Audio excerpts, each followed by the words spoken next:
Hello friends, आप सबका स्वागत है हमारे इस लॉ क्लासेस के ऑनलाइन प्लेटफॉर्म पर।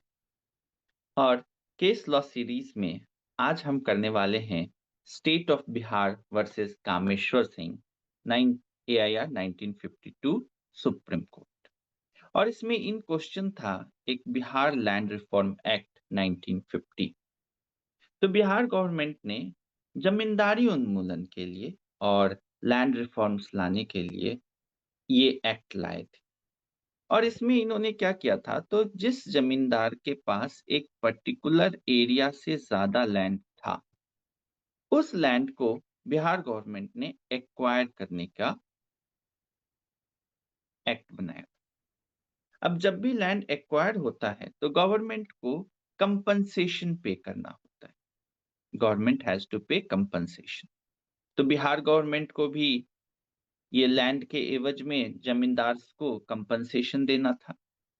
तो कंपनसेशन के बेसिस ये डिसाइड किया गया, या कंपनसेशन का अमाउंट ये डिसाइड किया गया कि जिस डेट को लैंड एक्वायर कर लिया गया है या किया जा रहा है, तो date of acquisition of land के पहले जो इस लैंड का कुछ बकाया रेंट था, that is arrears of rent, arrears of land, जो ये एरियर्स ऑफ लैंड था, जो बकाया राशि था before the date of acquisition, उसी का 50%, हाफ ऑफ इट जो है एज अ कंपनसेशन जमींदार को दिया जाएगा।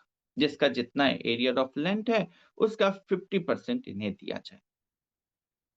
तो ये जमींदार लोगों ने केस किया और इन्होंने ये कहा कि इसमें एक्चुअली ये एरियर्स ऑफ लैंड तो ऑलरेडी इनके पास एक्योर करता है, तो इनको कुछ कंपनसेशन बेनिफिट मिल नहीं रहा है एडिशनल, रेदर इन्हीं से लेके और उसका आधा करके इन्हीं को दिया जा रहा है।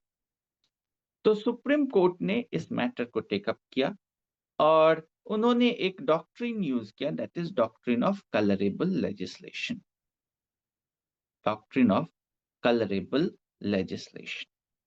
और डॉक्ट्रिन ऑफ कलरेबल लेजिस्लेशन ये कहता है कि government can not do indirectly what it can not do directly. हम इनडायरेक्टली वो नहीं कर सकते हैं जो हम डायरेक्टली भी नहीं कर सकते ना।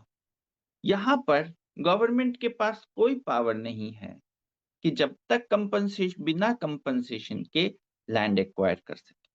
और ये जो कंपनसेशन का स्कीम बनाया गया है, ये एक्चुअल कंपनसेशन का स्कीम नहीं है, रेदर एक तरीके से बिना कंपनसेशन के लैंड एक्वायर करने का तरीका है कि जो ऑलरेडी ड्यू था उसका 50% रख करके आप 50% उन्हें दे रहे।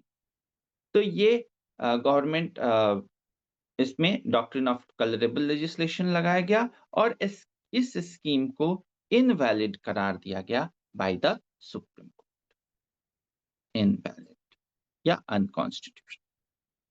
Thank you friends.